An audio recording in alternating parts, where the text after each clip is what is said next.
Meron talagang civilization sa ilalim ng lupa na higit 1,000 times na mas advanced pa sa mga tao.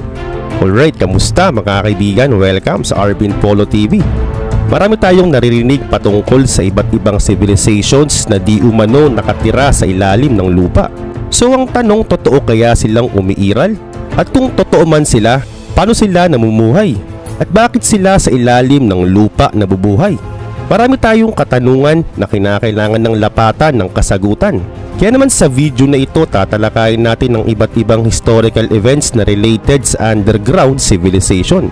At sasamahan din natin yan ng mga interesting modern research tungkol sa underground structures at mga storya sa relihiyon para talaga namang walang labis at walang kulang sa pagsisiyasat.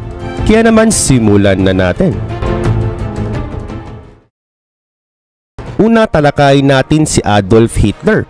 Kung iisipin, wala naman ata talaga siyang kinalaman sa underground civilization. Pero ang totoo ay ito. Noong April 23, 1945, ang Soviet forces ay nakapasok na sa Berlin at kinabagsak ito ng Berlin matapos ang 7 araw at ang resulta, nagpakamatay si Hitler. At ang nakubkob na ng Unyong Soviet, ang Reichstag Building, o ito yung parang kongreso sa Berlin, ay may nakitang nag-iisang bangkay ang mga sundalo ng Unyong Soviet. At ang bangkay na ito ay labi ng Asian entity na nakatago sa basement ng gusali. Nakasuot ito ng sleeveless waistcoat at nakamaroon na skirt. At walang duda na ang labi na ito ay labi ng isang Tibetan monk. Sa kabilang banda, walang nakakaalam kung bakit nanatili ang bangkay na ito sa ilalim ng Reichstag Building. Pero sa kalaunan nagsagawa ng pag-aaral dito at napatunayan na meron pala itong kinalaman sa malaking proyektong inilunsad ni Hitler na tinatawag na Lebensborn or Fount of Life. Nakipagtalo si Hitler at ang sinabi niya na ang mga hindi Hudyong Caucasians na may asul na mata at blonde na buhok ay kabilang anya sa Aryan race. Ang mga Aryan race ay ang karaniwang ninuno ng mga taong nakapagsasalita ng Indian at European. At ayon sa isang bantog na teorya, matapos lumubog ang pinaka-advanced na civilization ng Atlantis sa ilalim ng dagat, ay mayroong mga Atlanteans ang nakaligtas at nag-asawa ang mga ito ng ibang ethnicities o sila yung mga taong may kaparehas nilang kultura. Inasawa nila ito para ma-preserve ang kanilang bloodline. At dahil sa pag-aasawa nila ay nagkaroon sila ng mga supling. At ang mga supling na ito ay ang magiging Aryan race. Ang pure-blooded Atlanteans ay sinasabing maraming mga misteryong abilidad na kayang gawin. Pero ang mga Aryan, dahil nahaluan na nga sila ng ibang dugo, ay may mga nawala na sa kanilang abilidad, pero at least meron pa rin silang natitira kahit papano. At dahil dito, naniniwala si Hitler na ang mga German people ay descendants o kaanak ng mga Aryan race. Kaya naman nilunsad niya ang proyektong Fount of Life. Isa itong proyekto na maingat nilang pinipili ang mga babae at lalaki para makapag-breed o makabuo ito ng purong Aryan blood. At ayon pa sa mga sabi-sabi, habang sinasagawa ang proyekto ay napag-alaman mismo ni Hitler na ang mayroong purong dugong Atlanteans ay nakatago at naninirahan sa may Tibet. At dahil sa pagiging agresibo ni Hitler ay noong 1938 ay nagpadala nga siya ng maraming grupo sa Tibet na binubuo ng mga anthropologists, physicists at botanists at iba pang mga eksperto. Ang grupong ito ay naglakbay sa Tibet para makalakap ng impormasyon tungkol sa mga Atlanteans. At dito sinuri nila ang mga pisikal na katangian ng mga Tibetians, kagaya ng mga mata, kulay ng buhok at hugis ng bungo.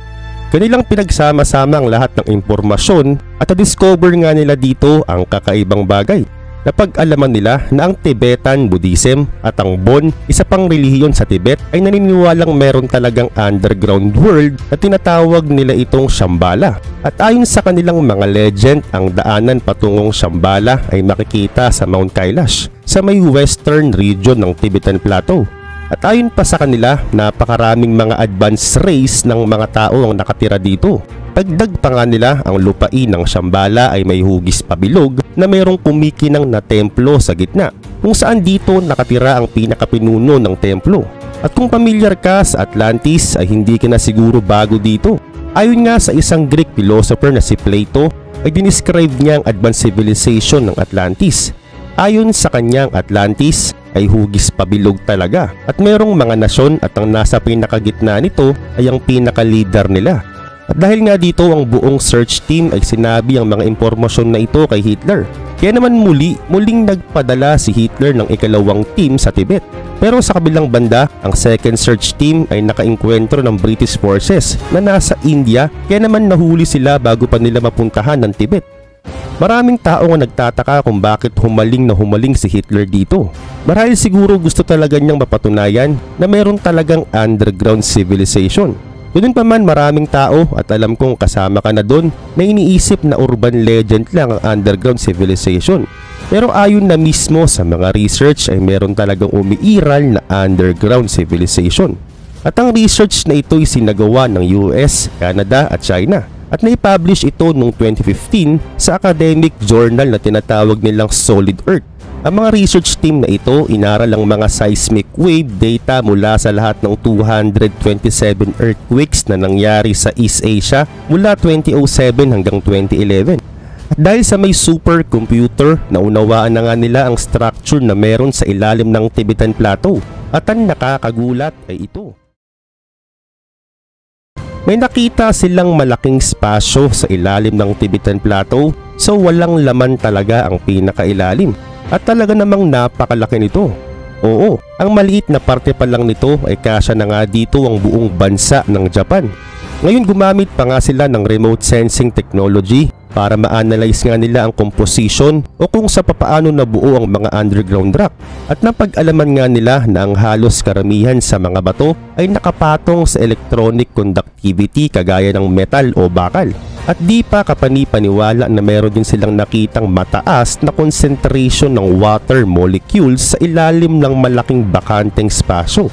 So marahil meron ditong underground ocean. At kung sa kaalaman at sa mga discovering ito ay napabilib ka na, ay mas bibilib ka dito. Ayon sa mga researcher, paano at bakit kaya kayang suportahan ng bakanteng spasyo ang napakalaking Tibetan Plateau? At FYI, ang Himalaya Mountains ay nasa Tibetan Plateau po makikita. At mula nun, wala nang iba pang research ang sinagawa. At wala na rin silang iba pang dagdag na impormasyon ang siniwalat tungkol sa structure sa ilalim ng Tibetan Plateau. Ganun pa man, sa daming research at ginawa rito ay isa lang talaga ang tiyak o totoo. Meron pong kaugnayan ng Shambhala na sinabi ng mga legend sa may Tibetan at sa dialogue na sinabi ni Plato tungkol sa Atlantis. At sa kakaibang curiosity ni Hitler sa Atlantis. Tumugma lahat ng mga hinala at sinabi nila sa mga research na sinagawa nila sa ilalim ng Tibetan Plateau. So ngayon ayon sa mga dalubhasa, maaring hindi na maging urban legend pa ang underground civilization dahil marami nang nagpapatunay na talagang totoo talaga ito. Ngayon ito ang mapa. Ito ang palaging tinitignan kung underground world ang pinag-uusapan. Makikita mo ang Shambhala dito. At marami din ditong entrance para makapasok. Ang pinakamalaking entrance ay nasa South Pole at North Pole. At konektado nga ito sa isa pang nangyaring insidente. Noong 1947, ang US Navy ay nagsagawa ng large-scale project sa may South Pole na tinawag nilang Operation High Jump. Pinangunahan ni Rear Admiral Richard E. Byrd ang proyekto. Isa siyang sikat na explorer ng mga panahong yun. At noong 1996, 40 years matapos siyang mamatay, ay nakadiskubre ang mga kamag-anakan ni Byrd ng isang diary na siya mismo ang sumulat. At nakapaloob dito ang nangyari sa kanyang kakaibang insidente. Ang sabi sa may sulat habang binabaybay niya ang South Pole during Operation High Jump ay may na-encounter siyang dalawang lumilipad na bagay. Dinala siya nito sa sinasabing underground world at nagulat siya nang may nakita siyang kagubatan, ilog at miski mga bayan sa ilalim ng lupa.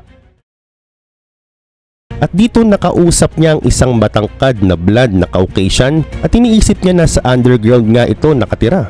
Kaya naman matapos niya itong kausapin, muli siyang bumalik sa itaas ng South Pole at agad niya itong inireport sa kanyang mga senior officials. At pagka-report niya, sinabihan siya ng kanyang mga seniors na confidential lang mga ito at dinutusan siyang wag nang ipagsasabi ito kahit na kanino. At bagamat sinasabi nila na urban legend din ng sulat, ay talaga namang may kakaibang bagay pa sa may South Pole. Tignan mo ito. Merong mga parte sa mundo na blurry o nagiging blanco sa Google Map o kahit pa sa Google Earth. Ginawa itong blur para maitago ang mga military facilities. Pero nakapagtataka, meron ding mga blur sa may South Pole, wala naman ditong mga military facilities. Ngayon kung totoo man talagang merong advanced civilization na umiiral sa ilalim ng lupa, ay bakit hindi ito kausapin ng mga tao? At bakit kaya sila sa ilalim nabubuhay? So ito ang sagot. Base sa mga legend at sa diary ni Bard, merong source ng init sa ilalim na kaparehas ng init at liwanag na binibigay sa atin ng araw. At malamang isa itong artificial sun na ginawa gamit ang nuclear fusion technology. At Tikto Type 1 civilization lang ang kayang gumawa ng artificial sun gamit ang nuclear fusion. At ang underground civilization ay malamang master na nga nilang paggamit nito. At malamang din halos 3,000 years ang kanilang advance ng teknolohiya kumpara sa atin. So bakit nga ba di ito diskubrihin na lang ng mga tao? Ang sagot, hinahayaan na lang siguro silang mamuhay ng payapa. Dahil tandaan, marami ring mga tribo sa mundo ang hinahayaan na lang ng gobyernong mamuhay ng payapa. Gaya na nga lang ng tribo ng North Sentinel. Wala silang kontak sa ibang tao, sa ibang bansa o miski sa ibang lugar. So kung logic lang din, napakalaki ng advance natin sa mga katutubo. Kaya dapat wala tayong pakialam o hindi dapat sila pinapakailaman sa kanilang mga isla para hindi rin tayo pakialaman. Kaya ganun lang din ang ginagawa sa atin ng mga nasa underground world. Dahil sila ang mas advanced, ay di na nga tayo nila ginagambala. Dahil malaki ang magiging impact nito sa sangkatauhan kapag nangialam sila sa atin. So isang bagay lang din talaga ang ayaw nila at ayaw din natin. At ito ang masira ang Earth dahil sa pare-parehas tayo ditong nakatira. At ito na ang pinakabahay natin. So ngayon heto pa, mangingialam na nga sila kapag nagkaroon ng nuclear war sa mundo. Bakit? Dahil maapektuhan sila sa ilalim.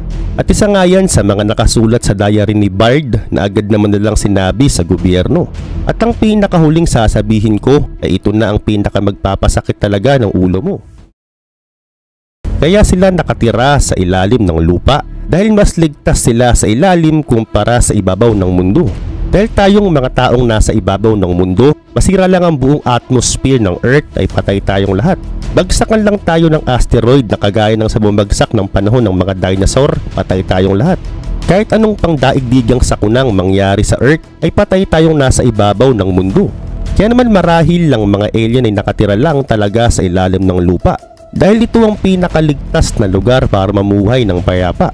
At malamang sa ilalim ng buwan, ng Mars, ng Jupiter at sa ibang mga planeta ay mayroon din ditong nakatira. At sila yung dating mga nakatira sa pinaka-surface ng planeta na mas piniling tumira sa ilalim dahil mas safe sila dito. So ngayon ikaw, anong pananaw mo sa video na ito? Comment down below.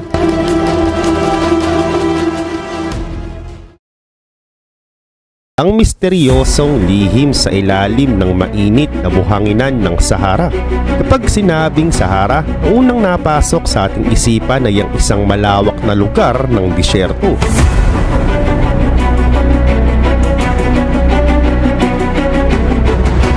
Narito ang mga kamelyo na pinapastol ng mga tao.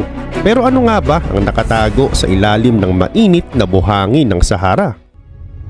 Mahirap man paniwalaan pero 6,000 taon na ang nakakaraan, ang arid desert na may lawak na 9 million square kilometer ay dating tinutubuan ng mga damo. Maraming mga nakatira dito at kasama na nga ang iba't ibang uri ng mga hayop. At kung ngayon ay mainit na buhangin na ang makikita natin ngayon, ay noon mga berdeng mga damo at ilog ang makikita rito. Ito rin ay sagana sa ulan noon, kaya naman nabuhay dito ng gusto ang lawa, tinatawag na Taman Raset. At ito'y mula sa may Sahara at patungong dagat Atlantiko. May haba din itong 500 km at naitala pa nga itong pinakamahabang ilog sa buong mundo noon. At noong 2015, gamit ang 3-dimensional satellite ay nakunan nila ng litrato ang Sahara. At nakita nga nila dito ang pinakamalaking Paleo River. At salamat sa mga litratong ito dahil dito naliwanagan na ang mga sayantipiko na meron talagang dating magandang ilog ang Sahara na nakatago sa ilalim ng modern day desert.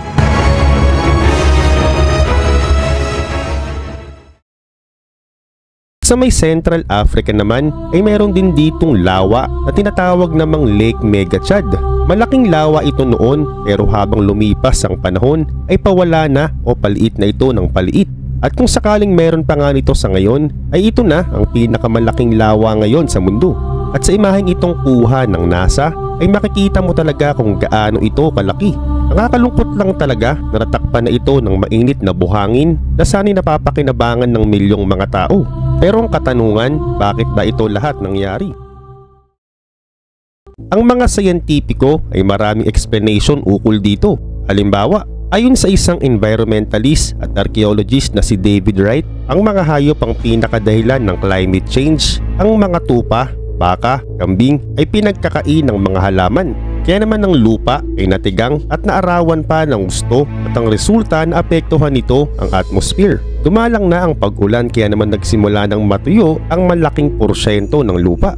At dahil natuyo na nga ang lupa, wala nang halaman ang kayang mabuhay dito. Kaya naman ang dating berdeng Sahara ay napalitan na ng malawak na desyerto na kasing laki ng buong United States. At syempre hindi lang talaga ito kasalanan ng mga hayop dahil may sala din dito ang mga nagpapastol at ang mga farmers. At noong 2018, nagkaroon ng panibagong teorya ang mga scientists tungkol dito. Sabi nila 500 years ago ay sinubukan nitong taniman ng mga halaman ng mga farmers pero wala ring nangyari. At ang sabi naman ng ibang grupo ng mga scientists ay ito'y kasalanan ng Earth axis. Oo, at sa kada 20,000 years daw ay nagbabago ang klima ng Sahara. Nagiging tuyo ito sa kada 20,000 years at ito'y dahil sa pag-tilt ng Earth axis. At kung totoo man ito ay pag lumipas na ang 20 years ay magiging mapuno at sagana na naman ang tubig sa Sahara. So ngayon, ang lawa sa ilalim ng buhangin ay talaga namang nananatiling misteryo sa atin. At mas laliman pa nga natin ng konti para lubos nating maunawaan. Noong unang panahon, sa panahon ng Mesozoic era, ang malaking bahagi ng dagat na ito ay pinaghiwalay ang sinaunang kontinente na Gondwana at Laurisia. At ang resulta, ang tubig ay umatras at pag-atras ng tubig naghiwa-hiwalay ang lahat ng mga kontinente. Gumalaw din ng mga plates kaya naman nabago talaga ang buong mundo. At matapos nito, nagmistulang sementeryo ng mga hayop ang ibabaw ng disyerto. Nakita rito ang mga labi ng mga sinaunang balyena. At sa ngayon tinatawag na ang lugar na ito na Wadi El Hitan. At sa Arabic, ang ibig sabihin nito ay Valley of the Whale.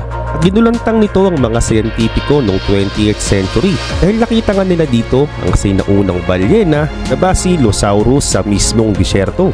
At nakita nga rin nila dito ang mga fossils ng iba pang mga sinaunang isda, ahas, pagong, buhaya at manatees. At sa una, naisip nila na may naglagay nito dito pero nagkamali sila. Iba pang sekreto ang mainit na buhangin ng Sahara. Di lang mga sinaunang balyena ang dating tumira dito, kundi miski mga dinosaur ay dati ring nanatili dito. At ang isa pa sa pinakamalaking dinosaur noon ay nakita rin nila dito. Ito ang mga buto ng sauropod at ang suriin ng fossils nila na patunayang may haba itong 32 meters at may timbang naman na aabot ng 60 tons. At noong 2018 naman sa ilalim ng malawak na disyerto ay nakita naman nila dito ang sinaunang buto ng dinosaur na hindi pa nila nakikilala. Ngunit pa man ang isa pa sa misteryosong nakatago sa may Sahara Desert ay makikita sa Mauritania. Isa itong kakaibang geological formation. At kapag nasa may space ka, dun mo lang ito makikita ng maayos. Tinatawag nila itong Eye of the Sahara. Ito'y binubuo ng malalaking parang singsing at may sukat itong 50 km. Naging sikat ito ng kanilang na-discover noong 1965. At mula noon di na ito tinigilan pa ng mga dalubhasa. Pilit nilang inaalam kung bakit at saan ito nanggaling. Kung mula ito sa mga meteorites, ay nasaan ang pinaka-crater at bakit wala itong iniwan na bakas. At kung bunganga naman ito ng bulkan na namatay, ay bakit wala ditong nakitang mga bato ng bulkan. Kaya naman pinaghihinalaan na pinaglandingan daw ito ng mga UFO o di naman kaya ito ang lokasyon ng Atlantis. Ang sabi pa ng iba, ito raw ay resulta ng pagguho. Pero kung iisipin, walang pagguho ang makakalikha ng ganitong klaseng ring. Ganun pa man ang Eye of the Sahara ay nanatili pa ring misteryo hanggang ngayon sa mga tao. Tahimik lang ang Sahara Desert pero nasa ilalim nito ang mga dating syudad, mga dating tinitirahan ng mga tao. At dahan-dahan na nga itong didiscover ng satellite at mga archaeologists. Dati ritong merong nabubuhay, dati rin itong may mga hayop na nakatira at sagana noon ito sa mga halaman at isda. Pero noon yun at hindi na ngayon. Dahil ang Sahara sa ngayon ay masasabi talagang wala ng buhay.